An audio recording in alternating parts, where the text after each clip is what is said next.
여호와께서 권능으로 내게 임재하시고 그의 영으로 나를 데리고 가서 골짜기 가운데 두셨는데 거기 뼈가 가득하더라.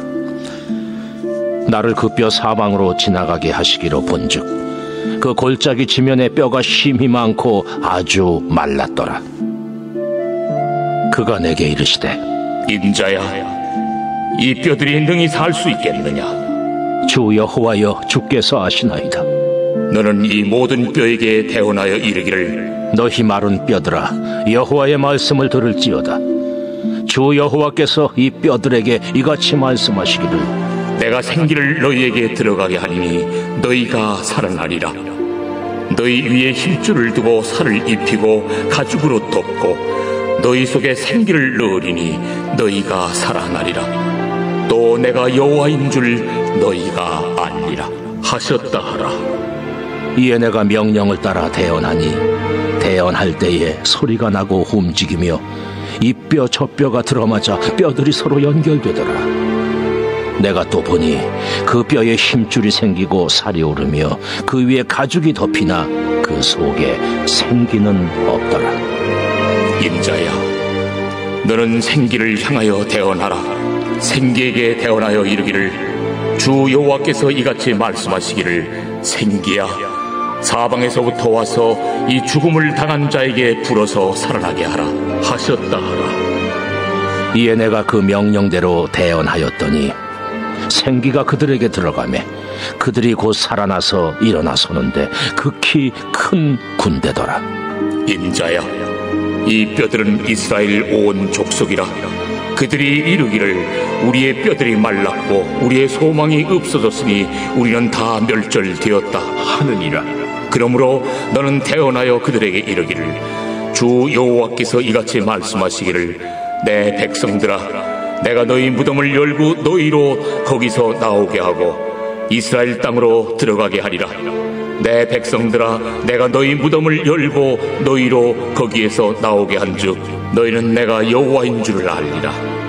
내가 또 내 영을 너희 속에 두어 너희가 살아나게 하고 내가 또 너희를 너희 고국 땅에 두리니 나 여호와가 이 일을 말하고 이룬 줄을 너희가 알리라. 여호와의 말씀이니라.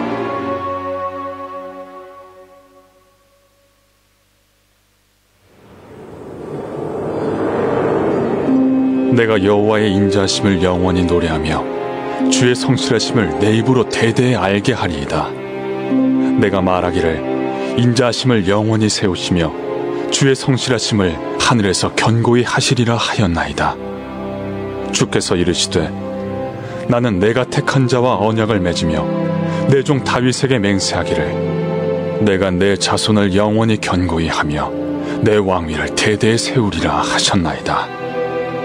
여호와여, 주의 기이한 일을 하늘이 찬양할 것이요 주의 성실도 거룩한 자들의 모임 가운데서 찬양하리이다. 무릇 구름 위에서 능히 여호와와 비교할 자 누구며 신들 중에서 여호와와 같은 자 누구리이까? 하나님은 거룩한 자의 모임 가운데에서 매우 무서워할 이시오며 둘러있는 모든 자 위에 더욱 두려워할 이시니이다. 여호와 만군의 하나님이여, 주와 같이 능력 있는 이가 누구리이까? 여호와여, 주의 성실하심이 주를 둘렀나이다. 주께서 바다의 파도를 다스리시며 그 파도가 일어날 때 잔잔하게 하시나이다. 주께서 라합을 죽임당한 자같이 깨뜨리시고 주의 원수를 주의 능력의 팔로 흩으셨나이다.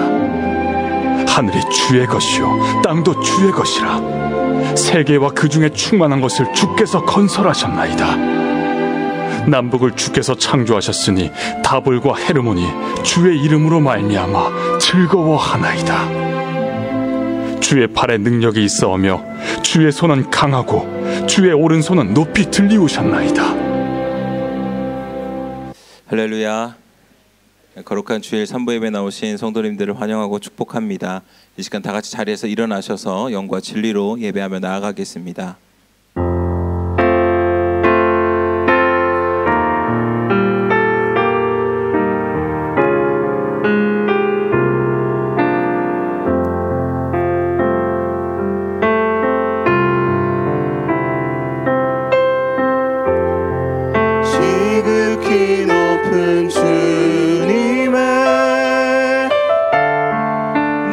다시 성소로 들어갑니다.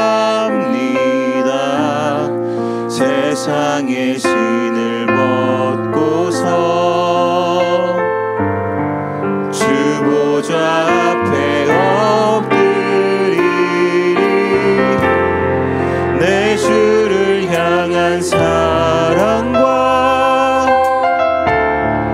그 신뢰가 사그러져 갈 때 하늘로부터 이곳에 장막이 덮이네.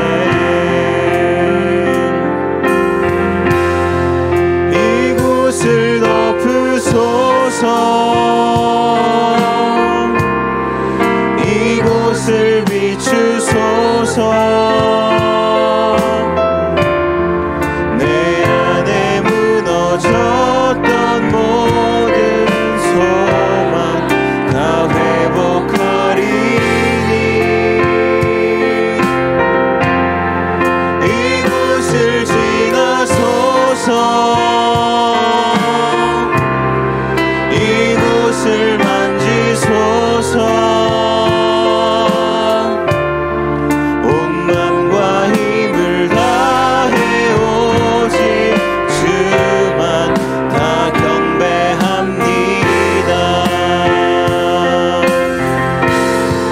이곳을 덮으소서. 이곳을 비추소서.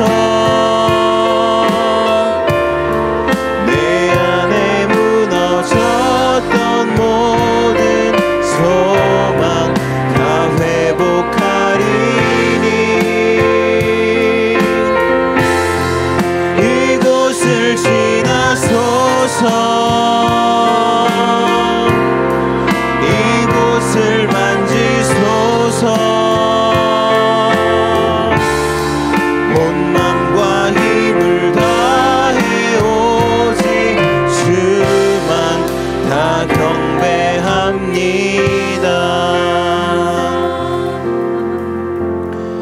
십자가의 도가 멸망하는 자들에게는 미련한 것이요 구원을 받는 우리에게는 하나님의 능력이라. 아멘.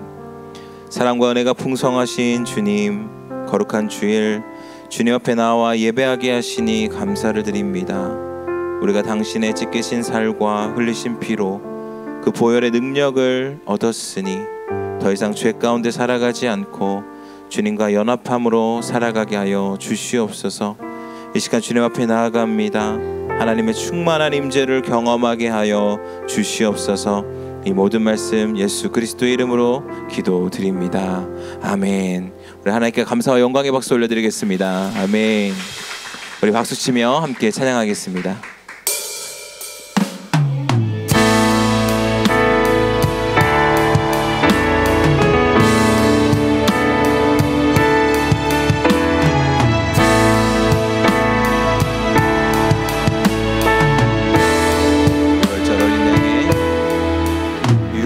절 어린 양의 피로 나의 삶의 문이 열렸네. 저 어둠의 권세는 힘이 없네. 주 보혈의 능력으로 원수가 날 정죄할 때도 난 의롭게 설 수 있네. 난 더 이상 보혈 아래 있네.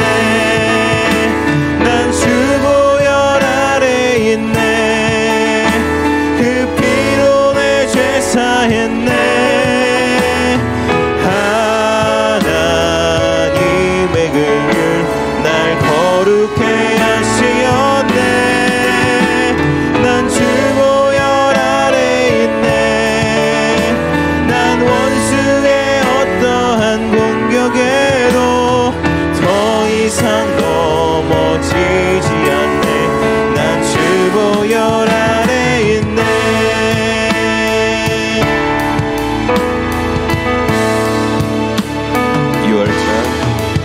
6월절 어린 양의 피로 나의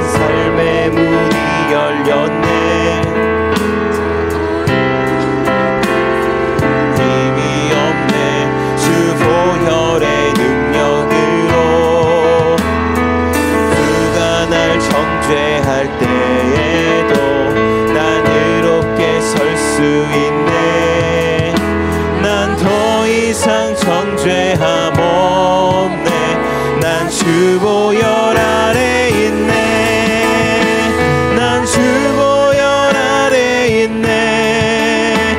그 피로 내 죄 사했네.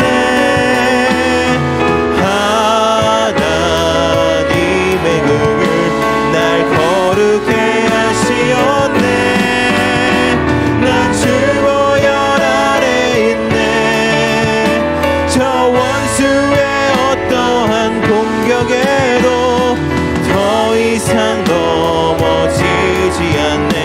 난 주보 우리 주님의 보혈 아래 있음을 고백합니다. 난 주 보혈 아래 있네. 그 피로 내 죄 사했네. 하나님의 긍휼 날 거룩해 하시었네. 난 주 보혈 아래 있네. 난 원수의 어떠한 공격에도 더 이상 넘어지지 않네. 난 주 보혈 아래 있네. 주님의 보혈로 우리를 살리신 예수 그리스도의 이름을 찬양합니다. 아멘. 자리에 앉으셔서 계속 찬양하겠습니다.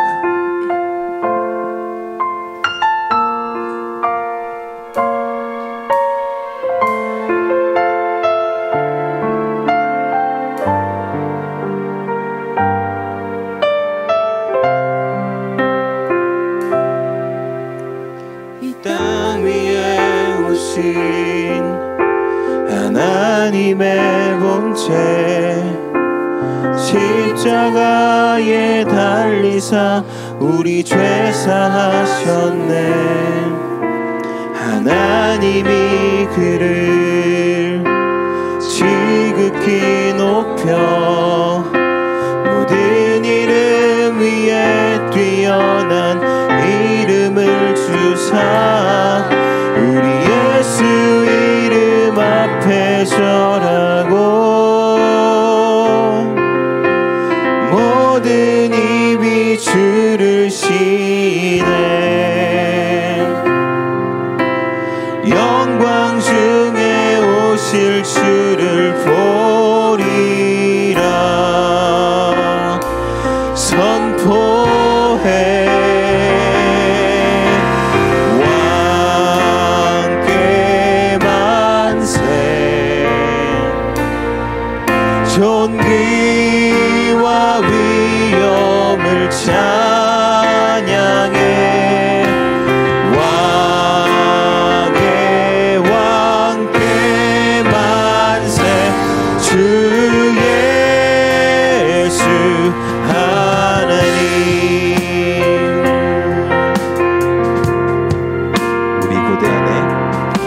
우리 고대하네. 주님 오실 그날 다시 사신 왕의 영광 이 땅을 비추네. 사단의 권세는 주 앞에 무너져 생명과 진리의 주권세 가장 높도다. 예수 이름 앞에 절하고 모든 입이 주를 시네. 영광 중에 오실 주를 보리라. 선포해 왕께 만세. 존귀와 위엄을 찬양해. 왕의 왕께 만세. 주 예수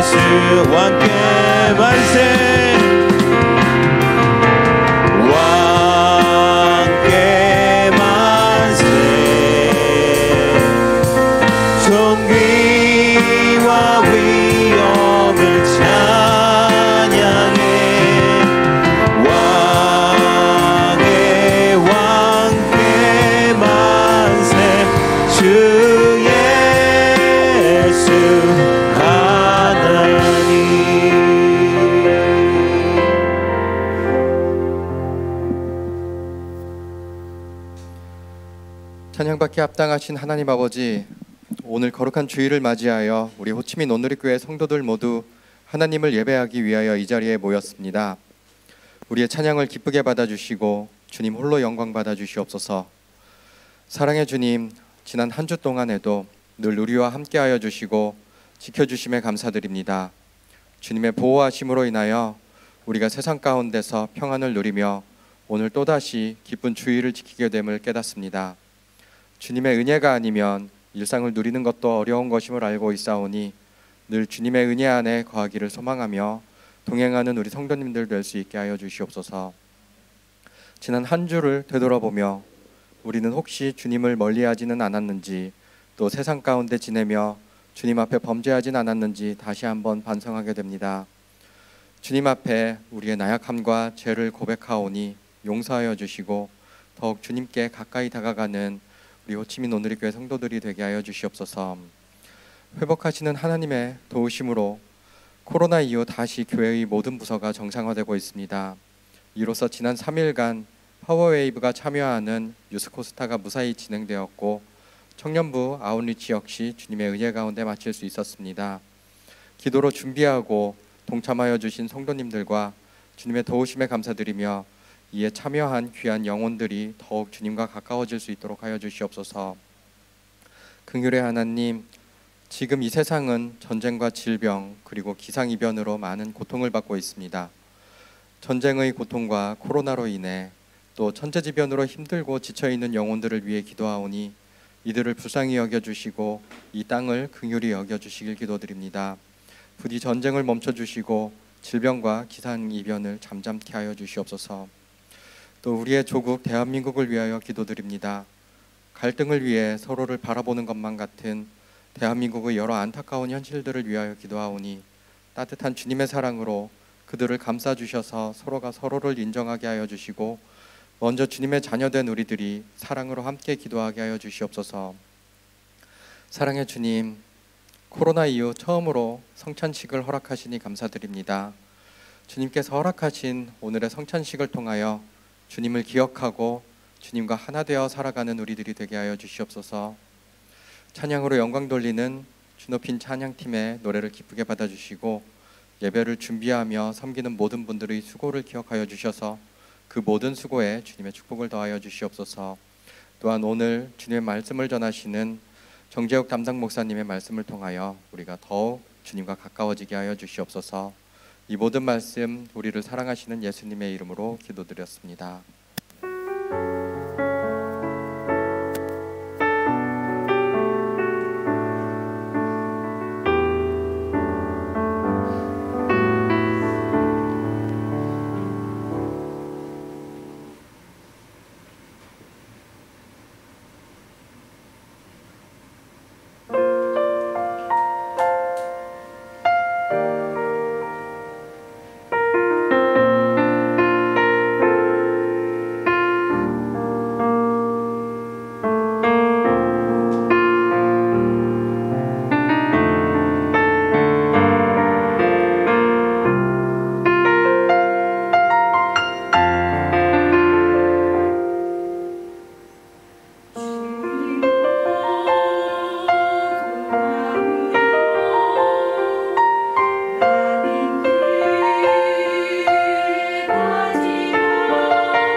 할렐루야. 주일 3부 예배에 나오신 여러분들 한 분 한 분을 환영하고 축복합니다.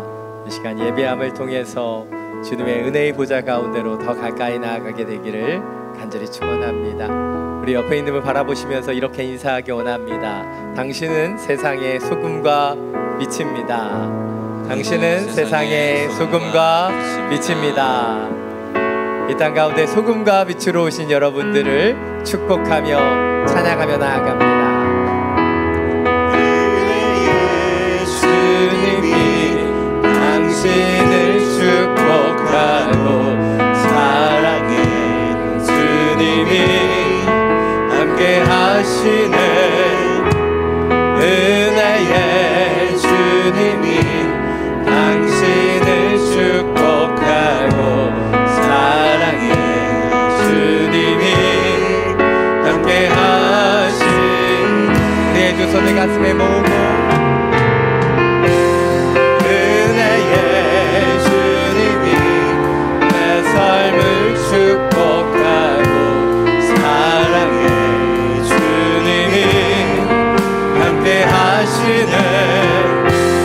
은혜의 주님이 내 삶을 축복하고 사랑의 주님이 함께 하시네. 우리에게 은혜와 사랑을 주는 주님께 감사 영광의 박수 올려드립니다. 아멘. 그 사랑과 은혜로 날마다 주님 안에 살아가게 되기를 간절히 축원합니다. 몇 가지 교회 소식 전해드리겠습니다. 교회 카페에서 9월 생명의 삶을 판매하고 있습니다. 오늘의 교회는 큐티하는 교회입니다. 하나님이 주시는 그 말씀을 묵상하는 또 한 달을 또 예비하고 준비하게 되기를 원합니다. 갑작스럽게 준비한 한 가지 특강을 소개합니다. 유스코스타 강사로 오셨던 곽상학 목사님을 모시고 우리 청소년 부모님을 위한 특강을 진행합니다. 우리 자녀들을 키우면서 참 많이 어려움과 또 아픔들이 있는데요. 또 함께 모여서 우리가 그 아이들을 위해 어떻게 기도해야 되는지, 어떻게 기다려야 되는지 그 특강의 시간들을 갖게 되기를 원합니다. 화요일 오전 10시에 이곳에서 진행됩니다. 우리 또 안푸 지역엔 9시 정도에 안푸 카페에서 차량이 출발할 수 있도록 차량을 보내드릴 예정입니다. 또 같이 오셔서 함께 기도하고 또 끝난 이후에 또 질의하고 문답하는 시간도 가지려고 합니다. 우리 자녀들을 위해서 같이 또 기도하고 또 배우는 시간들이 되기를 원합니다. 이렇게 말씀드리면 저희 아이는 5학년, 6학년이라 아직 청소년이 안 됐는데 오면 안 되는 건가요? 그런 질문은 좀 하지 말아 주십시오. 오시면 되죠. 은혜가 넘치는 교회에 여러분 편하게 오시면 됩니다. 또 주변에 저희 교회 아니더라도 주변에 또 같이 오시길 원하시는 분들도 오셔서 또 귀한 강의 함께 듣게 되기를 원합니다. 다음 주일 진행되는 9월 비전원금은 베트남 심장병 어린이 수술 지원을 위해서 사용됩니다. 우리가 어릴 때 자랄 때 생각해 보면 반에서 뭐 2-3명 정도 심장병 수술을 받은 아이들이 꼭 있었습니다. 근데 우리 한국에는요, 이제 심장병 수술을 받지 못하는 아이들이 없어요. 다 받을 수 있습니다. 근데 아직 베트남에는요, 이제 어린 시절에 받아야지 아이들이 빨리 회복되는데 이제 유치원 가기 전에 다 받아야 되는데 초등학교 가서도 받게 되는 그런 아이들이 있습니다. 그래서 순번이 밀려서 받지 못하고 커서 받을 수밖에 없어 더 힘든 아이들이 있어요. 그 아이들을 돕기 위해서 우리 온유 클리닉과 함께 동참해서 귀한 심장병 어린이들 수술 지원을 하고 있습니다. 기억해 주시고 함께 참여해 주시면 감사하겠습니다. 2020년 하반기 순예배가 개강합니다. 그리고 개강 예배를 3년 만에 저희가 같이 모여서 드리게 됩니다. 9월 9일 금요일 저녁 7시 30분에 이곳에서 공동체 개강 예배를 드립니다. 함께 참여해 주시면 감사하겠습니다. 주보사의 간지를 보시면 주은의 주높이 찬양사역팀 사역팀을 모집하고 있습니다. 저희가 원래 오디션을 거쳐서 특별한 분들을 모시는데 이번에 한해서는 오디션을 면제해 드리도록 하겠습니다. 은혜의 때 함께 참여하셔야 됩니다. 또 함께 또 신청해 주시고요. 또 문의해 주시면 감사하겠습니다. 또 간지 뒷면을 보시면 하반기 큐티 세미나 진행되는 것 또 참고해 주시면 감사하겠습니다. 오늘의 교회는 가장 중요한 DNA가 큐티예요. 말씀을 묵상하는 것을 배우셔야 됩니다. 그래서 함께 4주 동안 우리가 말씀을 묵상하는 것을 배우기를 원합니다. 주일반, 주중반 진행됩니다. 모두가 함께 참여해 주시면 감사하겠습니다. 저희 교회 처음 오신 분들 가운데 아직 등록하시지 않은 분들은 예배 후에 그냥 돌아가지 마시고 새가족 안내위원들에게 문의해 주시고 함께 공동체에 속해서 함께 믿음으로 나아가게 되기를 원합니다. 오늘은 성찬 주일입니다. 2년 6개월 동안 저희가 매달 드려지는 성찬을 함께 드리지 못했어요. 네, 오랜만에 이제 코로나가 끝나고 주님이시는 그 몸과 피에 참여하는 성찬으로 나아가게 되기를 원합니다. 이제 매달 저희가 드릴 텐데요. 매달 첫째 주일은 성찬 주일이라는 것을 또 기억해 주시고 이 시간들을 통해서 주님께로 더 가까이 나아가게 되기를 원합니다. 먼저 사도신경으로 우리의 신앙을 고백하겠습니다. 나는 전능하신 아버지 하나님 천지의 창조주를 믿습니다. 나는 그의 유일하신 아들 우리 주 예수 그리스도를 믿습니다. 그는 성령으로 잉태되어 동정녀 마리아에게 나시고 본디오 빌라도에게 고난을 받아 십자가에 못 박혀 죽으시고 장사된 지 사흘 만에 죽은 자 가운데서 다시 살아나셨으며 하늘에 오르시어 전능하신 아버지 하나님 우편에 앉아 계시다가 거기로부터 살아있는 자와 죽은 자를 심판하러 오십니다. 나는 성령을 믿으며 거룩한 공교회와 성도의 교제와 죄를 용서받는 것과 몸의 부활과 영생을 믿습니다. 아멘. 성찬 예식은 바로 주님과 하나됨을 기억하고 기념하는 예식입니다. 우리를 위하여 찢기신 살과 우리를 위하여 흘리신 피를 기념함을 통해 주님께로 더 가까이 나아가게 되기를 원합니다. 이 시간 오나의 주님 친히 배우니 함께 찬양하며 주님이시는 떡을 받겠습니다. 떡을 받으신 분들은 잠시 기다려 주시면 감사하겠습니다.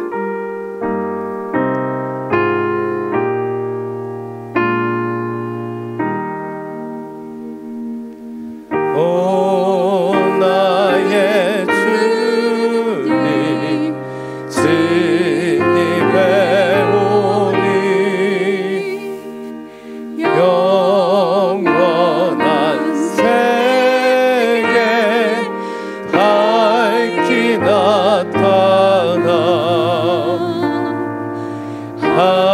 한없는 은혜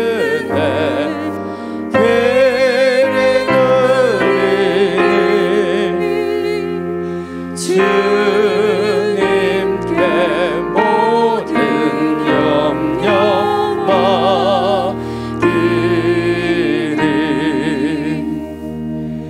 주님의 떡을 내가 먹으며 주님의 잔을 내가 마시고 근심의 짐을 벗어버리니 죄사함 받아 내 맘 새롭다.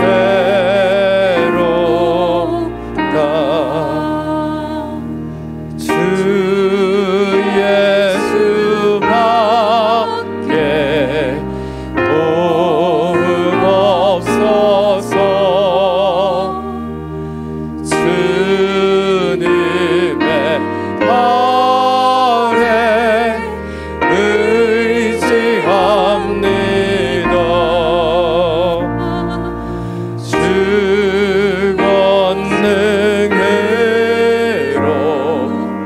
힘이 솟아서 주 안에 내가 만족합니다.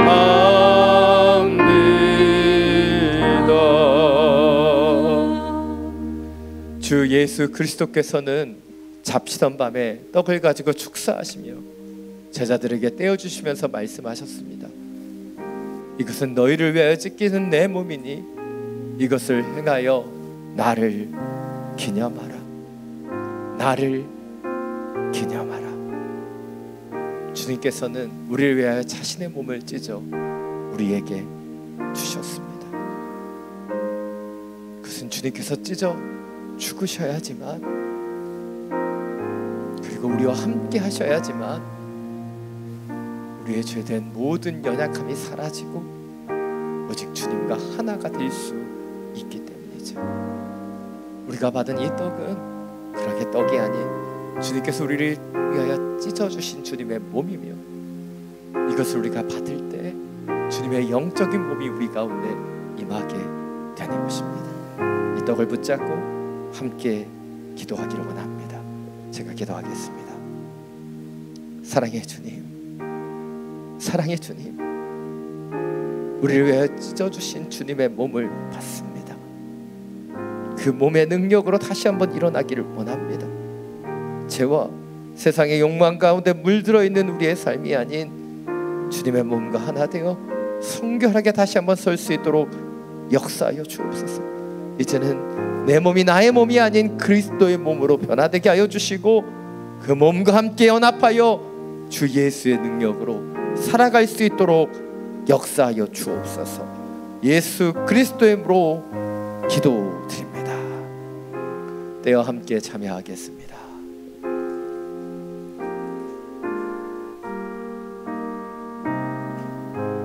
주의 보좌로 나아갈 때 함께 찬양하며 주님이 주시는 잔을 받겠습니다.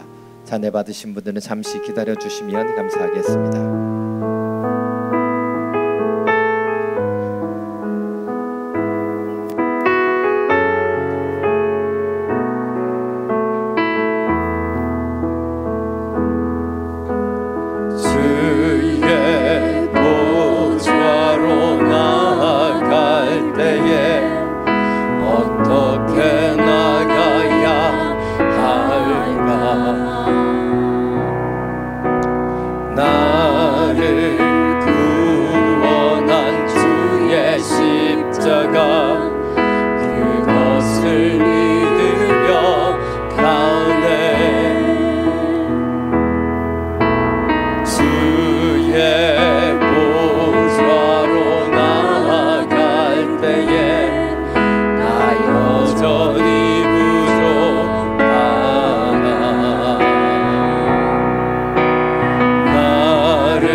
또한 예수님께서는 식후에 잔을 가지고 축사하신 이후에 제자들에게 따라주시면서 말씀하셨습니다. 이 잔은 내 피로 세운 새 언약이니 이것을 행하여 마실 때마다 나를 기념하라. 나를 기념하라. 주님께서 우리를 위하여 그 보혈의 피를 흘리셨습니다. 그것은 이 보혈의 피로만 주홍같이 붉은 우리의 죄가 백옥같이 하얗게 될 수 있기 시간 이 잔을 붙잡고 우리 주 앞에 함께 기도하며 나아가기를 원합니다. 주님, 그 십자가의 능력이, 부활의 생명이 우리 가운데 회복되게 하여 주옵소서. 내 힘으로 내 능력으로 살아가는 인생이 아닌 내 안에 계시는 예수님의 능력으로, 그분이 주시는 그 보혈의 능력으로 이 세상을 싸워 승리할 수 있는 주의 자녀들이 되게 하여 주옵소서. 이 땅의 악함에 물들어가고 있는 우리의 연약함이, 사탄의 유혹이 몰려오는 이 땅의 삶 속에서 다시 한번 구별된 주님의 자녀로 살게 하여 주시옵소서. 함께 기도하며 나아갑니다. 주님, 주님의 보혈의 능력을 의지하며 이 시간 기도합니다. 구별된 주님의 자녀로 그 보혈의 능력으로 살기를 원합니다. 내가 홀로 살아가는 것이 아닌 내 안에 그리스도께서 살아가셔서 그리스도의 능력으로 이 땅의 유혹과 탐욕과 탐심을 이겨내며 구별된 주님의 자녀가 되길 원합니다. 주님, 우리가 홀로 살아가는 자가 아닌 예수 그리스도 안에서 주님과 함께 살기를 원합니다. 믿음의 공동체가 한 떡과 한 잔의 자비함을 통하여 주님이 지으신 하나의 교회를 이루며 믿음으로 함께 지어져 나아가기를 원합니다. 성령님, 이 자리 가운데 임하여 주시고 이 성찬을 통해 영적인 임재를 통하여 예수 그리스도와 더욱더 하나 될 수 있도록 우리를 이끌어 주시옵소서. 우리 가운데 역사하여 주옵소서. 주님을 바라보며 주님을 의지하며 우리의 부활이여 생명 되시는 주님의 능력으로 다시 한번 일어날 수 있도록 역사하여 주옵소서. 이 성찬, 주님의 이 아침에 주님의 은혜와 능력으로 다시 한번 세워질 수 있도록 우리의 영혼을 새롭게 하여 주옵소서.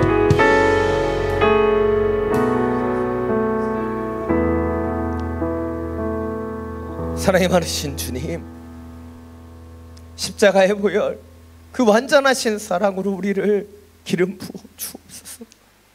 이 성찬을 통해 우리의 힘으로 우리가 홀로 살아가는 인생이 아닌 예수 그리스도와 함께 더불어 살게 하여 주시고 한 떡과 한 잔으로 나누는 믿음의 공동체를 통해 함께 지어질 수 있도록 역사하여 주옵소서. 이 성찬을 통해 더욱더 구별되길 원합니다. 영적인 임재를 주님 이 떡과 잔을 통해 우리 가운데 허락하여 주셨으니 그 능력이, 그 은혜가 회복되게 하여 주시고 주님이 주시는 그 보혈의 능력으로 다시 한번 일어나 구별된 하나님의 자녀로 살아가게 하여 주시옵소서. 우리 주 예수 그리스도의 이름으로 기도드립니다. 함께 잔에 참여하겠습니다.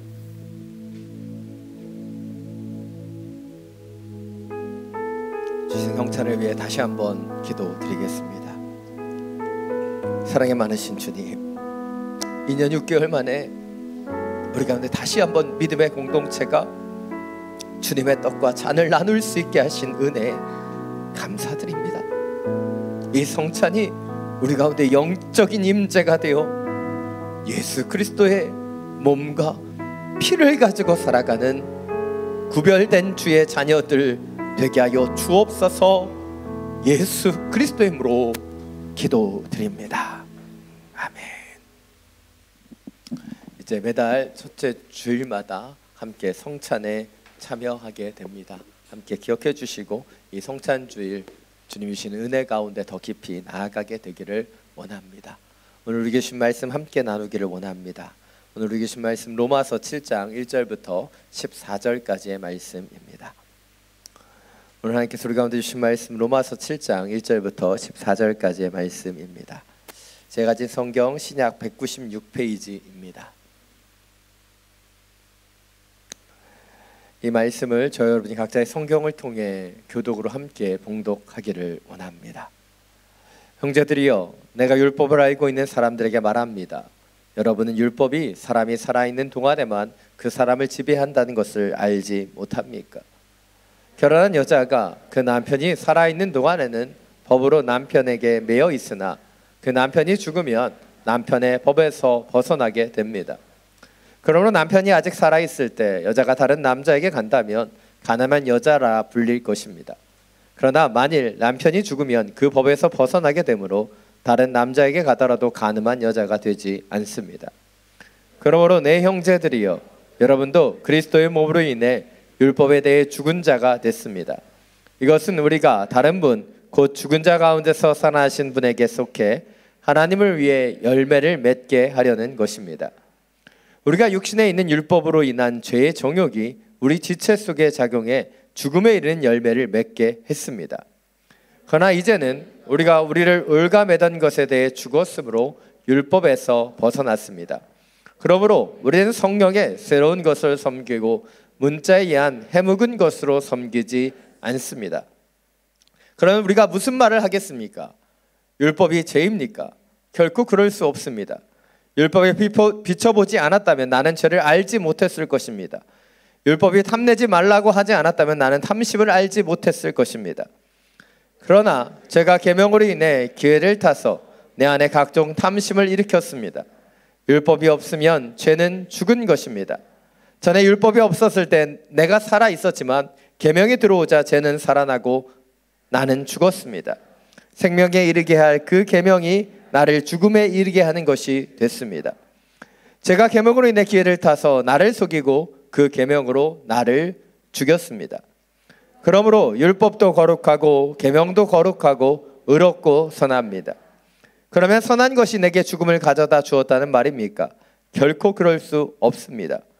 오히려 죄가 죄로 드러나도록 하기 위해 그 선한 것으로 내게 죽음을 가져왔습니다. 이는 계명으로 인해 죄가 더욱 죄가 되게 하려는 것입니다. 함께 읽겠습니다. 우리는 율법이 신령한 줄 압니다.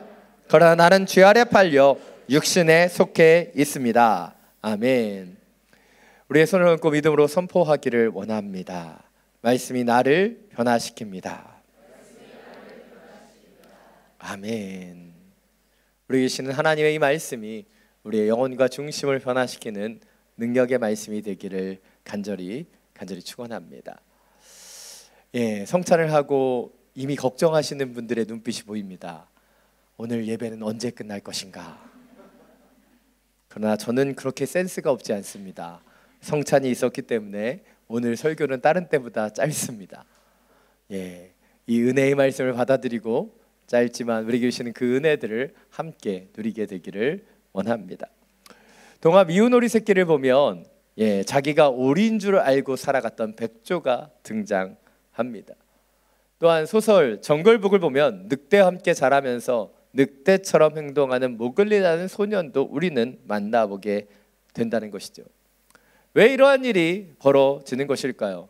그것은 자기가 누구인지 정확히 알지 못하기 때문이고, 그리고 주변의 사람들만을 바라보며 그 사람들처럼 살아가기 때문이라는 것이죠. 안타깝게도 이런 일들이 우리 그리스도인들에게도 나타납니다. 우리는 때때로 우리가 누구인지 알지 못한 채 미운 오리 새끼처럼 또 모글리처럼 우리 주변에 있는 사람들을 따라 살아갈 때가 많이 있다는 것이죠. 우리는 그리스도인으로 하나님의 자녀가 되었는데 우리는 여전히 우리가 누구인지 모른 채 세상 사람들의 욕망과 탐욕을 따라 세속적인 존재가 되기도 한다는 것이죠. 그래서 우리는 로마서를 통해서 우리의 믿음의 정체성에 대해서 다시 확인하는 시간들을 갖고 있습니다. 우리가 더 이상 죄 가운데 있지 않고 은혜 아래 있으며 우리는 이제 죄와 율법의 종이 아닌 하나님의 자녀가 되었다. 사도 바울은 우리에게 선포해주고 있다는 것이죠. 그런데 우리의 연약함은 무엇입니까? 때때로 현실과 상황에 그 파급력과 영향력 속에 들어가 우린 주변의 이야기와 주변의 생각들, 주변의 유혹들을 통해 때때로는 미운 오리 새끼처럼 모글리처럼 살게 된다는 것이죠. 다시 한번 우리가 누구인지 깨닫게 되기를 원합니다. 우리는 하나님의 자녀이고 죄와 율법이 우리를 더 이상 올가맬 수 없는 분명한 성령의 자녀가 되었다는 것이죠. 그러기에 이제 하나님의 자녀가 된 우리는 죄와 율법을 따라 살아가는 것이 아닌 성령을 따라 살아가야 된다. 오늘 말씀은 우리에게 이야기해 주고 있는 것입니다. 오늘 말씀을 좀 더 구체적으로 살펴보겠습니다. 오늘은 1절부터 6절입니다. 다시 한번 함께 읽겠습니다. 형제들이여, 내가 율법을 알고 있는 사람들에게 말합니다. 여러분은 율법이 사람이 살아있는 동안에만 그 사람을 지배한다는 것을 알지 못합니까? 결혼한 여자가 그 남편이 살아있는 동안에는 법으로 남편에게 매여 있으나 그 남편이 죽으면 남편의 법에서 벗어나게 됩니다. 그러므로 남편이 아직 살아있을 때 여자가 다른 남자에게 간다면 가늠한 여자라 불릴 것입니다. 그러나 만일 남편이 죽으면 그 법에서 벗어나게 되므로 다른 남자에게 가더라도 가늠한 여자가 되지 않습니다. 그러므로 내 형제들이여, 여러분도 그리스도의 몸으로 인해 율법에 대해 죽은 자가 됐습니다. 이것은 우리가 다른 분 곧 죽은 자 가운데서 살아나신 분에게 속해 하나님을 위해 열매를 맺게 하려는 것입니다. 우리가 육신에 있을 때는 율법으로 인한 죄의 정욕이 우리 지체 속에 작용해 죽음에 이르는 열매를 맺게 했습니다. 그러나 이제는 우리가 우리를 올가매던 것에 대해 죽었으므로 율법에서 벗어났습니다. 그러므로 우리는 성령의 새로운 것으로 섬기고 문자에 의한 해묵은 것으로 섬기지 않습니다. 오늘 본문에서 사도 바울은 분명하게 이야기하고 있습니다. 우리가 율법에 대해서 죽었고 율법에서부터 벗어났다. 그런데 율법 가운데 산 자들은 누구입니까? 율법의 영향력 아래에 있는 사람들이죠. 사실 오늘 본문을 보면서 많은 분들이 나는 율법과 상관없이 사는데 라고 생각하실 수 있어요. 그러나 오늘 본문이 얘기하는 율법은요, 당시에 바로 모세를 통해서 우리 가운데 주어진 이 율법, 그 계명만을 이야기하는 것이 아닙니다. 때때로 이 세상을 살아가면서 우리도 모르게 우리 가운데 새겨져 있는 도덕법들, 우리 집안에 있는 규율들과 행동 양식들을 다 포함하는 개념이라고 보는 것이 좋습니다. 그런데 이러한 개념들이 우리를 얽매이고 우리가 그 개념 속에, 그 계명 속에 살아가던 삶을 살았다는 것이죠. 그런데 오늘 사도 바울은 결혼의 비유를 통해서 이제 이전에 우리가 율법과 결혼한 상태일 때, 그때에는 우리가 율법의 구속함 가운데 있었지만 이 부부 가운데 하나가 죽게 되면 더 이상 그 구속력이 없는 것처럼 이제 그리스도인이 되었으므로 율법이라는 남편이 죽고 이제는 예수 그리스도와 새롭게 결혼하게 되었다라고 말하고 있는 거예요. 그리고 이 결혼 생활을 예수 그리스도와 했기 때문에 이제 예수 그리스도께서 이끄시는 대로 걸어가야 됨을 이야기하고 있습니다. 그래서 6절이 말하는 것처럼 이제 율법의 구속함이 아닌 성령의 새로운 것을 섬기는 자가 되었다라고 말하고 있는 것입니다. 그리고 4절 하반절을 통해서 덧붙여서 얘기하고 있죠. 우리가 다른 분 곧 죽은 자 가운데 살아나신 분에게 속해 하나님을 위해 열매를 맺게 하려는 것입니다. 이 과정을 다시 한번 정리해 드리면요, 우리가 믿음을 통해 우리는 죄와 율법으로부터 해방되었어요. 그리고 예수 그리스도의 은혜 안에 살게 되었습니다. 그러게 더 이상 우리는 죄와 사막의 구속 아래에 있는 것이 아니라 예수 그리스도의 영향력 아래 들어왔다는 것이죠. 그리고 그 영향력 안에 들어왔으면 이제 우리가 어떻게 해야 돼요? 그 영향력 아래서 살아가야 되는데, 그 영향력이 무엇이라는 거예요? 계명과 규율이 아니라 바로 성령이라는 거예요. 그리고 그 성령을 따라 살아감을 통해 우리는 열매 맺는 인생을 살게 된다라고 말하고 있는 것입니다. 이것이 오늘 첫 번째 포인트입니다. 우리는 전에 우리를 올가매던 율법으로부터 완전히 벗어나 예수 그리스도께 온전히 속함을 통해 그 영향력 안에서 성령의 열매를 맺으며 살아가야 된다는 거예요. 우리는 죄의 올무 가운데, 율법의 올무 가운데서 이제 벗어났어요. 자유함을 얻었어요. 이제 예수 그리스도 안에서 성령을 따라 살아가야 한다는 거예요. 오늘 본문을 단순히 표현하면 이제 율법과 이혼했으니까 이제 성령과 성령의 능력으로 살아야 된다라고 말하고 있는 거예요. 오늘 이 표현을, 오늘 사도 바울은 결혼이라고 하는 표현을 사용하지 않습니까? 이 결혼 생활에 대해서 한번 생각해 보기를 원합니다. 여러분 뭐 오래전에 연애하셔서 기억 안 나시는 분도 계시겠지만 우리가 왜 결혼했을까요? 우리 남편이 이렇게 왼수처럼 될 줄 몰라서 결혼하셨겠죠. 그런데 왜 결혼했는가? 사랑에 빠졌고 꽁냥꽁냥 연애를 하다 보니까 어떻게 됐어요? 이제 헤어지는 시간이 아까운 거예요. 집에 데려다 주는 시간이 아까워서 이제 한 집에서 살게 된 게 이제 결혼이에요. 여러분의 표정을 보니까 전혀 기억이 안 나는 것 같아요. 근데 이 결혼을 하게 되면 어떻게 됩니까? 연애하던 거하고는 이제 좀 달라지는 거예요. 부부로서 서로를 구속하고 서로에게 원하는 것들이 생겨나게 된다는 것이죠. 이 결혼을 하게 되면 이제 자기 혼자 스스로 자유롭게 살아가던 시절들은 이제 사라집니다. 함께 결정해야 되고요, 함께 결단해야 되고, 결혼 생활에 대한 의무와 구속함도 생기게 됩니다. 그러나 그와 동시에 바로 함께 살아가는 이 부부로서의 사랑과 친밀함과 안정감을 갖게 되는 것이 진정한 결혼 생활이라는 거예요. 근데 가끔씩 제대로 된 결혼 생활을 하지 못하는 남성분들을 보면 잘못된 생각들을 가질 때가 많은 거예요. 결혼 생활, 아름다운 가정을 이루는 게 목표가 아니라, 많은 남성분들, 옛날 분들이 더 그랬던 것 같아요. 결혼 자체가 목표죠. 저 아름다운 여성과 결혼해야지. 근데 결혼한 다음에 어떻게 합니까? 이미 잡은 물고기에게는 미끼를 주지 않잖아요. 그러니까 신경을 안 쓰는 거예요. 그래서 많은 가정들이 깨지지 않습니까? 왜요? 결혼 자체가 목표였기 때문에. 우리가 그리스도인이 된다는 것은요, 우리가 주님과 결혼했다는 것이 목표가 아니에요. 주님과 함께 동행하고 살아가며 성령의 견인하심을 통해 아름다운 하나님의 가정으로 주님과 함께 늘 동행하며 살아가는 그 아름다움을 더욱더 성장시키는 거예요. 근데 많은 그리스도인들이요, 우리가 그냥 결혼 자체에 만족하는 그런 남성들처럼, 내가 교회 나왔으니까 됐고, 내가 예배 드리니까 됐고, 내가 그래도 누가 보기에 그리스도인처럼 보이니까 됐어 라고 생각하며 주님과 함께 살아가는 이 영적인 생활들을 잃어버리는 경우가 너무나 많이 있다는 것이죠. 우리가 그리스도인 된다는 것, 그것은 결혼하는 것보다 결혼 이후에 함께 살아가는 것이 더 중요한 것처럼, 우리가 주님과 만나서 주님을 우리의 구주로 영접하는 것, 그것을 넘어서서 주님과 함께 동행하며 걸어가는 그 시간이 더 중요하다는 거예요. 그런데 우리의 모습을 한번 돌아보십시오. 성령의 견인, 성령님께서 우리를 움직이시는 것, 그것을 생각보다 많이 어려워해요. 여러분, 우리가 죄의 종일 때는요, 죄 짓는 게 참 쉬운 일이었어요. 근데 성령님께서 우리를 견인해 가시면요, 죄 짓는 게 어려운 일이 되어요. 여러분 표정을 보니까 저만 이런 걸 알고 있는 것 같습니다.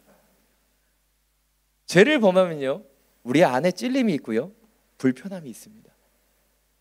가끔 저도요, 이제 아이들을 키우다 보면 뚜껑이 열리거든요. 뚜껑이 열리면서 저도 모르게 소시적에 저속한 표현이 나올 때가 있어요.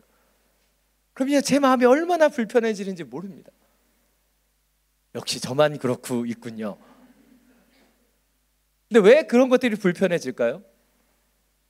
잘못된 행동이나 잘못된 마음이나 저속한 표현이 우리 가운데 불편해지는 이유는요, 성령님께서 우리 가운데 그런 마음을 주시기 때문이에요. 근데 많은 그리스도인들을 보면요, 이런 불편함을 감당하기를 싫어합니다. 하나님이 주시는 마음으로 우리 가운데 찔림이 있으면요, 우리는 어떻게 생각합니까? 그래도 나 정도면 좋은 크리스찬이잖아. 나는 예배를 드리러 나와. 호침에서 그렇게 사람들이 교회 안 가는데 나는 교회를 다녀. 나는 순예배도 하고, 나는 헌금도 하고, 나는 뭐도 하는 것 같아. 그러나 주님 우리를 움직이시는 건요, 우리가 외적으로 무엇을 했는가가 있지 않습니다. 우리의 내면을 주님께서 어떻게 견인해 가시는가, 그것을 듣고 순종하는 거예요. 여러분, 오늘의 교회의 가장 중요한 DNA가 큐티라고 말씀드렸죠. 왜입니까? 큐티, 하나님의 말씀을 묵상함을 통해 그분이 성령의 인도하심으로 우리를 이끌어 가시는 것을 바라보는 시간이 이 말씀을 묵상하는 시간이기 때문에. 그런데 사람들이요, 말씀 앞에 서 있으려고 하지 않습니다. 성령님께서 말씀하시면 듣기 싫어요. 저 정도면 괜찮잖아요. 저 정도면 문제 없잖아요. 왜 그렇게까지 해야 됩니까? 원고에 없는 거지만, 여러분 가운데 부부가 싸움이 났어요. 저희 가정만 부부 싸움 하는 거죠? 근데 그런 싸움이 나면요, 누가 먼저 화해를 시도할까요? 기도 안 하는 사람이 아니라 기도하는 사람. 성령이 주시는 마음이 있는 사람이 화해를 먼저 해요. 그래서 저희 아내가 없어서 제가 말씀드리지만 제가 늘 먼저 화해를. 왜입니까? 저는 새벽 예배도 가고 말씀도 준비하는데 그런 껄끄러움을 주님께서 만지시기 때문에 그게 성령의 건인하심이에요. 그런데 우리는 그 음성을, 그 성령의 견인하심을 우리는 따라 지어지려고 안 해요. 이 정도면 됐다고, 이 정도면 충분하다고 머물러 있으려고 한다는 것이죠. 여러분, 왜 썬데이 크리스찬이 생겨나고 왜 노미널 크리스찬들이 생겨날까요? 그것은요, 거기에 머물고 싶기 때문에 이 정도면 충분하다고 생각하는 거예요. 그러나 성령이 역사하시는 사람들은요, 주님이 내버려 두시지 않아요. 어제보다 오늘, 오늘보다 내일 주님의 품으로 주님께서 이끌어 주시는 거예요. 그래서 제가 선교단체 활동할 때 저희 선배들이 늘 그렇게 얘기했어요. 너무 주님과 가까워지지 마라. 네 삶이 불편해질 거다. 할렐루야. 지금도 날마다 불편해지고 있어요. 그게 성령의 견인하심이에요. 근데 왜 불편해지려고 하지 않으십니까? 왜 주님과 함께 더 지어지려고 하지 않으십니까? 이 정도면 됐다고, 이 정도면 충분하다고, 나 정도면 바보스럽게 사는 거라고 그렇게 타협하지 마세요. 주님이 주시는 성령의 마음으로 살아가야 되는 거예요. 그것이 율법을 따라 살아가는 것이 아닌 성령의 그 견인하심을 따라 살아가는 것이죠. 그렇게 열매를 맺어가는 것 주님께서 우리 가운데 요구하시는 거예요. 그리고 오늘 성가대 찬양과 같이 그런 열매를 맺어가기 위해 가장 필요한 것, 요한복음 15장 5절 말씀입니다. 성가대 찬양이었죠. 함께 자막을 통해서 읽겠습니다. 나는 포도나무요 너희는 가지다. 그가 내 안에 있고 내가 그 안에 있으면 그 사람은 많은 열매를 맺는다. 나를 떠나서는 너희가 아무것도 할 수 없다. 율법이 자신의 노력과 수고를 통해서 열매 맺는 인생이었다라고 표현할 수 있다면, 성령으로 열매 맺는 것은 무엇이에요? 우리의 수고와 노력으로 열매 맺는 것이 아닙니다.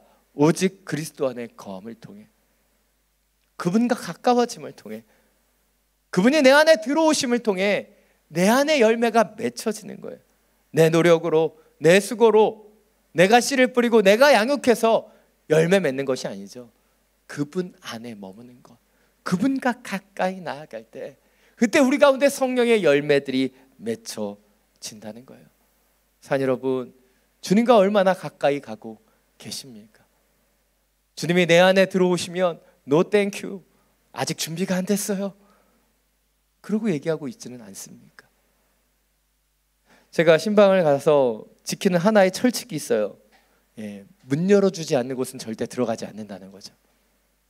왜일까요? 어린 시절에 어머니가 신방 받을 때 보면 지저분한 것을 한 방에 다 때려 박는 것을 다 하기 때문에, 그래서 괜히 엄한 데 들어가다가 그 더러움을 볼까 봐 제가 꼭 열려 있는 곳만 들어갑니다. 웬만하면 화장실도 잘 안 가요. 혹시 화장실 청소를 안 하셨을까 봐. 그렇게 제가 배려심이 넘치는 목사예요. 근데 우리의 마음을 보면 주님 앞에도 주님께 방문을 열지 않아요. 이건 내 프라이버시라고, 이쪽은 주님 터치하시면 안 돼요 라고 얘기해요. 왜입니까? 내가 용인하고 열어놓은 방만을 주님께 보여드리고 싶은 연약함이죠. 하나 우리는 주님 안에 모든 방을, 모든 구석을 다 내어드릴 수 있는 하나님의 자녀가 되어됨을 놓치지 않게 되기를 간절히 원합니다. 오늘 본문 7절부터 14절입니다. 함께 읽겠습니다. 그러면 우리가 무슨 말을 하겠습니까? 율법이 죄입니까? 결코 그럴 수 없습니다. 율법에 비춰보지 않았다면 나는 죄를 알지 못했을 것입니다. 율법이 탐내지 말라고 하지 않았다면 나는 탐심을 알지 못했을 것입니다. 그러나 죄가 계명으로 인해 기회를 타서 내 안에 각종 탐심을 일으켰습니다. 율법이 없으면 죄는 죽은 것입니다. 전에 율법이 없었을 때 내가 살아 있었지만 계명이 들어오자 죄는 살아나고 나는 죽었습니다. 생명에 이르게 할 그 계명이 나를 죽음에 이르게 하는 것이 됐습니다. 제가 계명으로 인해 기회를 타서 나를 속이고 그 계명으로 나를 죽였습니다. 그러므로 율법도 거룩하고 계명도 거룩하고 의롭고 선합니다. 그러면 선한 것이 내게 죽음을 가져다 주었다는 말입니까? 결코 그럴 수 없습니다. 오히려 죄가 죄로 드러나도록 하기 위해 죽음을 가져왔습니다. 이는 계명으로 인해 죄가 더욱 죄가 되게 하려는 것입니다. 우리는 율법이 신령한 줄 압니다. 그러나 나는 죄 아래 팔려 육신에 속해 있습니다. 아멘. 진짜 아멘 맞으시죠? 사실 오늘 7장 이 뒷부분을 보면 이게 도대체 무슨 얘기인가? 7장의 시작은 율법이 죄입니까? 라고 묻습니다. 이건 뭐예요? 율법 그 자체가 죄가 아니라는 것이죠. 율법은 원래 선한 것입니다. 율법의 주된 목적은 무엇이에요? 죄를 깨닫게 해주신 하나님의 도구이지요. 그런데 이 율법을 통해서 우리 가운데 어떤 일이 일어납니까? 그 율법을 통해서 우리의 죄를 보고 그 죄를 보았기 때문에 회개하고 그리고 그 회개를 통해 더 궁극적인 구원으로 나아가게 되는 것, 이것이 율법의 역할이라는 것이죠. 그런데 안타깝게도요, 우리 가운데 역사하시고 우리 가운데 나타나는 율법들을 보면 이렇게 하나님이 원하시는 과정으로 나아가지 못한다는 거예요. 그래서 사도 바울은 하나의 계명을 예를 들어서 설명하죠. 탐내지 말라라고 하는 그 계명, 그 계명을 통해서 사람들은 자신 안에 탐심을 보게 된다는 거죠. 그 계명이 없었다면 탐심조차도 깨닫지 못했을 것이기 때문이에요. 여기까지는 아주 좋은 작용이에요. 근데 문제는 그 다음에 나타납니다. 우리가 그 탐심, 탐내지 말라는 율법을 통해서 우리 안에 탐심을 보게 되면 이 탐심을 우리가 다스려야 되고 회개하고 쫓아내야 되는데 우리가 그렇게 하지 못하는 거죠. 탐심을 보게 되고 탐심이 그 기회를 타고 우리 가운데 더 깊이 들어오는 거예요. 아, 탐하면 안 되는데, 탐하면 안 되는데 라고 하면서 더 깊은 탐심으로 들어가는 거예요. 오늘 사도 바울은 이렇게 얘기합니다. 제가 계명으로 인해 기회를 타고 나를 속이고 그 계명으로 나를 죽였습니다. 왜 이런 일이 벌어지는 걸까요? 그것은 제가 이 율법을 이용해서 오히려 우리 안에 더 깊이 욕망과 탐욕을 자극하기 때문에. 빌립보서 3장 6절을 보면 사도 바울은 자신이 율법의 의로는 흠없는 자라고 표현해요. 그만큼 그가 열심히 율법을 준수했다는 것이죠. 그렇습니다. 그는 율법으로는 흠없는 자였다라고 말합니다. 그런데 다메섹 도상에서 예수님을 만난 이후에 사도 바울은 그 자신을 흠없는 자라고 생각하지 않아요. 왜일까요? 성령의 조명하심을 통해서 사도 바울이 그 자신의 외적인 부분이 아닌 내면들을 돌아보았기 때문에, 외적으로는 율법을 준수하기 때문에 나는 흠이 없어, 나는 문제가 없어 라고 얘기하지만 그 내면 가운데 뭐가 쌓여가고 있었어요? 바리새인들과 같이 교만이 쌓여가고 있었고, 율법을 준수하지 못하는 자들을 향한 정죄와 비난이 있었고, 자신의 잣대대로 살지 못하는 사람들을 향한 심판이 있었어요. 사도 바울은 열심히 그 율법을 준수했지만 오히려 그의 내면과 중심은 하나님의 자비와 사랑으로부터 멀어지고 있었다는 것을 깨닫게 된 것이죠. 바로 제가 계명을 타고 그 안에 더 깊이 들어오게 된 것을 성령을 통해서 깨닫게 된 것이에요. 이것이 오늘 마지막 두 번째 포인트입니다. 우리는 아무리 거룩하고 선한 율법으로도 결코 우리의 내면의 죄악까지 다룰 수 없다는 사실을 깨달아야 돼요. 그리고 우리 안에 성령의 역사를 구하며 나아가야 한다는 거예요. 우리는 계명으로요, 우리의 내면을 제대로 만질 수 없습니다. 탐하지 말라고, 도둑질하지 말라고 수많은 계명들이 유대 시대를 통해서 미드라시 그리고 바리새인들과 또 유대주의자들을 통해서 그들이 지킬 수 있는 계명으로 만들어지죠. 613개의 그 계명들이 생겨납니다.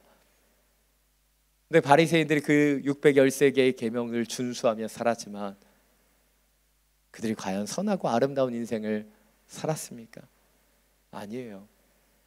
그 율법으로는 그들의 겉사람만을 다스렸기 때문이죠. 하와를 유혹하는 뱀의 모습을 보면 우리 인간의 내면에서 일어나는 일들을 우리는 잘 살펴볼 수 있습니다. 뱀은 다짜고짜 하와에게 와서 선악과 먹으라고 얘기하지 않았습니다. 뭐라고 질문합니까? 정말 하나님께서 동산의 어떤 나무 열매도 먹으면 안 된다고 말씀하셨니? 어떤 열매도 먹으면 안 되지 라고 얘기합니다. 그리고 그것을 통해서 무엇을 보게 해요? 하와가 그동안 한 번도 생각해보지 않았던 선악과에 대해서 주목하게 되고 열매를 먹으면 안 되라는 그 계명에 주목하게 되죠. 그리고 우리는 어떠합니까? 나는 소망한다. 내게 금지된 것을. 오히려 그 계명을 떠올리면서부터 하와는 죄된 유혹에 더 빠져들죠. 계명대로 먹지 않으면 되는데 그 계명이 들어온 순간 그 열매에 대한 마음이 달라져요. 그리고 뱀은 더 유혹합니다. 먹는 날에 죽는 것이 아니라 너희 눈이 열려서 하나님처럼 될 것이다. 그리고 하와가 선악과를 보니 어떻게 보였어요? 먹음직도 하고 보암직도 하고 지혜롭게 할 만큼 탐스러워 보였다. 이게 우리의 내면이에요. 계명이 들어왔는데, 계명을 생각해냈는데 그 계명을 통해서 우리 가운데 탐심과 욕망이 더 깊이 들어오게 된다는 것이죠. 그래서 오늘 6절 하반절은 이렇게 말합니다. 그러므로 우리는 성령의 새로운 것으로 섬기고 문자에 의한 해묵은 것으로 섬기지 않습니다. 아무리 그것이 나의 계명이고 나의 규율이고 이 땅의 도덕법이라고 할지라도 우리는 그것에 지배되어 살아가서는 안 돼요. 우리는 성령이 주시는 마음대로 움직여야 하는 것입니다. 우리 가운데 이건 절대 안 돼, 이건 절대 안 돼 라고 하는 그 절대가 붙은 것에서부터 우리는 참 많은 문제가 생겨나는 것을 경험합니다. 왜입니까? 그 절대를 붙인 사람이 절대적이지 않은 우리 자신이기 때문에. 그런데 우리가 이 절대가 무너지는 순간들을 보면요, 우리가 결코 절대적이지 않다는 것을 깨닫게 됩니다. 다이어트 하시는 분들은 절대 탄수화물 먹으면 안 되죠. 근데 우리는 라면의 유혹을 이겨내지 못합니다. 빵의 유혹을 이겨내지 못해요. 왜일까요? 절대라고 하는 것은 우리가 이뤄갈 수 없는 것이기 때문에. 근데 규율과 율법은 우리 가운데 절대를 요구하고 때때로 그것을 지키지 못했을 때 더 많은 죄책감과 죄의식 그리고 우리의 욕망을 발동시킵니다. 그러나 성령이 주는 것은요, 정죄함이 아니죠. 성령이 주시는 것은 우리의 내면 속에 그리스도 예수께로 더 가까이 나아가 그분의 거룩한 빛과 광명을 통해 우리의 더러움을 보고 우리가 정결하고 깨끗함을 회복할 수 있도록 주님의 품으로 인도하시는 것이 성령의 역사라는 거예요. 그래서 우리는 우리의 내면을 들여다 보아야 합니다. 과연 우리는 이 율법과 계명으로 겉사람만을 깨끗하게 하고 겉사람만을 있어 보이게 하는 인생을 살고 있지는 않은가? 아니면 과연 성령의 견인하심으로 우리의 내면을 정결케 하고 있는가? 우리는 우리의 중심을 돌아보아야 하는 것이죠. 19세기 복음전도였던 드와이트 무디 목사님이 설교 중에 한 유리잔을 들고 성도들에게 질문하셨습니다. 성도 여러분, 이 빈 유리컵에 있는 공기를 모두 빼내려면 어떻게 해야 될까요? 그래서 한 성도가 대답했어요. 공기 압축기를 통해서 컵 위에 딱 붙여서 공기를 다 빼내면 됩니다. 근데 실제로 공기를 뺄 수 있을까요? 물리학을 공부하신 분들은 이게 안 된다는 걸 아실 거예요. 공기가 빠지는 순간 뭐예요? 밀도로 유리컵이 깨지게 됩니다. 아무도 이해하지 못하시는 것 같아요. 그리고 많은 성도들이 이 공기를 빼내는 다양한 대답들을 내놓았지만 확실한 것은 없었습니다. 근데 문희 목사님이 주전자에 물을 떠오라고 얘기하고 빈 유리컵에 물을 붓기 시작했어요. 그러자 유리컵 안에 있던 공기는 모두 물로 인해 빠져나가게 되었습니다. 산 여러분, 우리 가운데는 이 유리컵의 공기와 같은 죄악들이 있어요. 탐욕이 있고 탐심이 있습니다. 이것은 우리의 힘으로 탐욕스러우면 안 돼, 우리가 탐심을 가지면 안 돼, 이렇게 하면 안 돼, 저렇게 해야 돼, 그런 수많은 세상의 방법으로는 우리 안에 있는 공기 같은 죄악들을 사라지게 할 수 없어요. 오직 우리 안에 성령님이 임재하셔야지만 이 죄악은 사라질 수 있는 것이에요. 우리가 계명을 지키면 다른 사람보다 좀 선해 보이거나 조금 더 거룩해 보일 수는 있을지 모릅니다. 그러나 우리의 내면의 문제를 우리가 다루지 못한다면 우리는 또 다른 바리새인이 되어 하나님의 뜻과는 역행하게 되는 거예요. 자, 여러분, 우리의 내면을 먼저 다루길 원합니다. 내 겉모습을 가꾸고 내가 있어 보이려고 하는 신앙이 되는 것이 아니라 오직 우리 안에 성령의 내주하심을 통해 그분이 견인하시고 역사하시는 그 인도하심을 통해 우리의 내면부터 지어질 수 있는 하나님의 자녀 되기를 원합니다. 성령이 우리 가운데 거하심을 통해 성령의 역사가 우리 가운데 나타나고 주님과 더 친밀함을 통해 성령의 열매가 우리의 삶 속에 맺혀지게 되기를 간절히 축원합니다. 이 시간 더 원합니다. 같이 찬양하고 기도하며 나가겠습니다.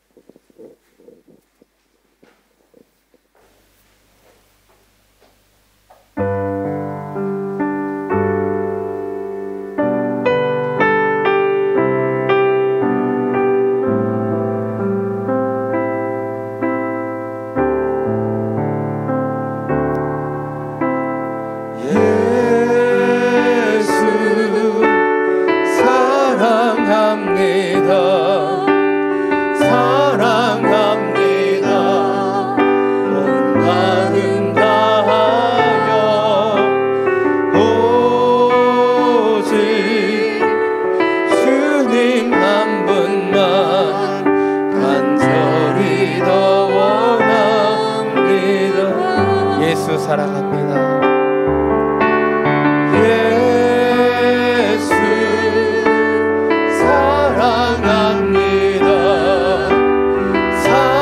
사랑합니다. 온 마음 다하여 오직 주님 한 분만 간절히 더 원합니다.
기도하며 나아가기를 원합니다.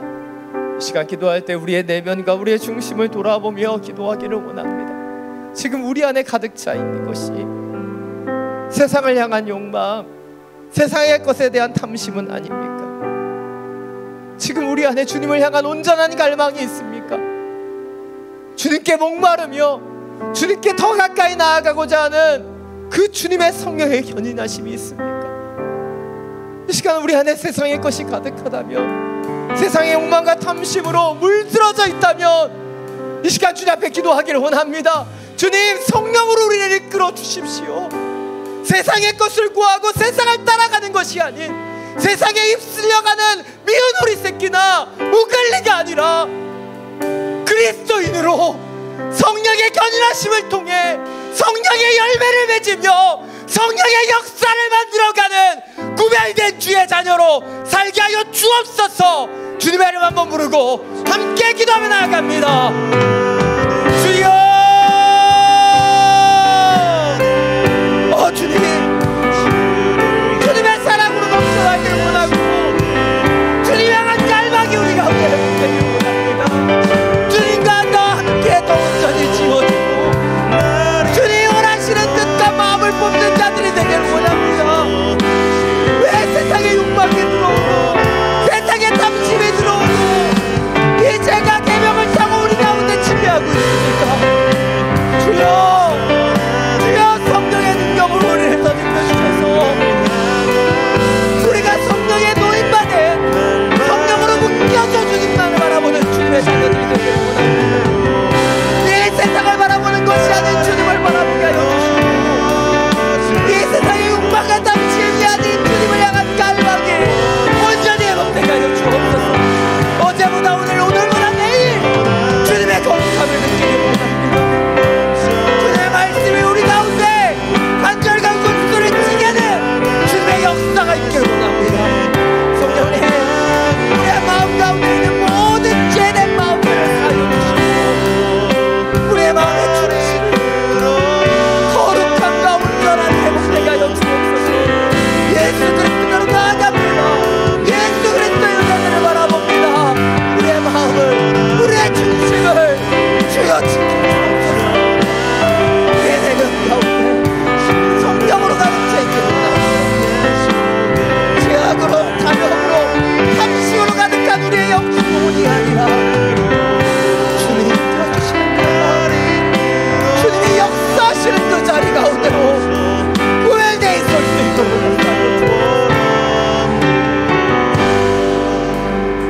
사랑이 많으신 주님, 그 사랑으로 기름 부어지기를 원합니다.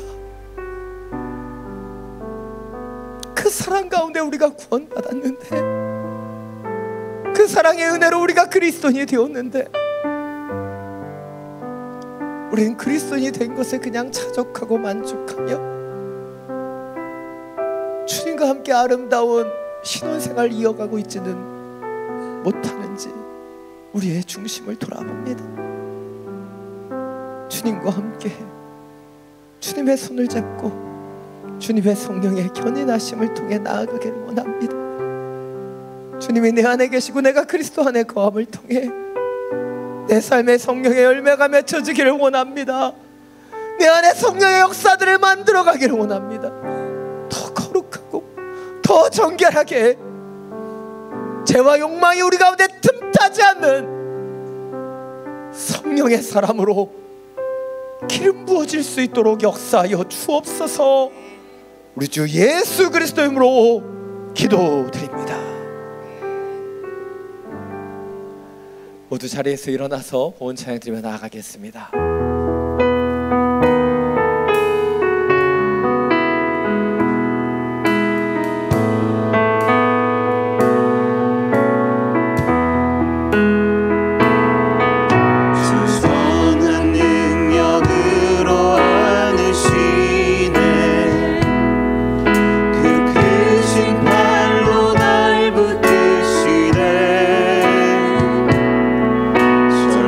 속에 너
그날 영광의 새날을 맞이하리. 영광의 새날 맞이하리. 영광의 새날을 맞이하리. 영광의 새날. 영광의 새날을 맞이하리.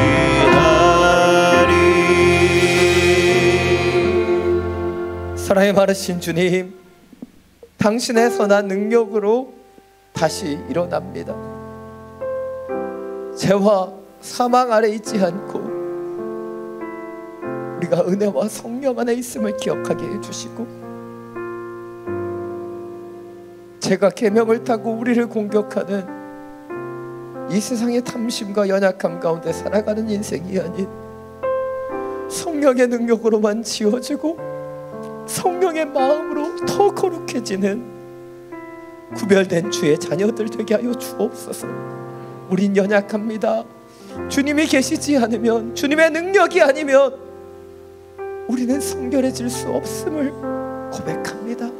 주여, 당신의 능력으로 임하여 주시고 우리를 다시 한번 온전히 지어 주옵소서. 주신 예배와 말씀에 감사함으로 이 예물을 올려드립니다.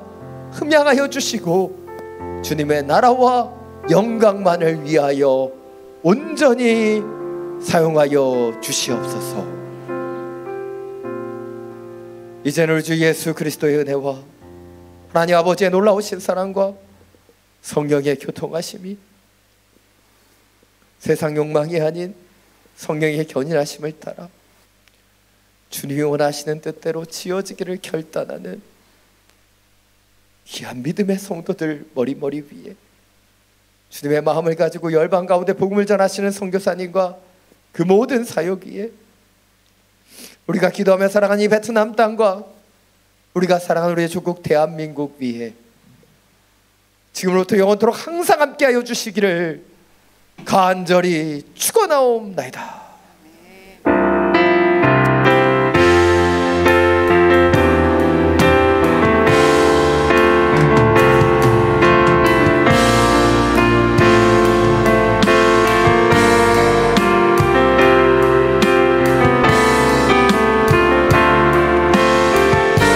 살아계신 하나님을 찬양하며 나아가겠습니다.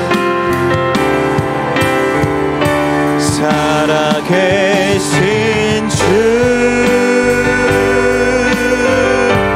나의 참된 소망, 걱정 근심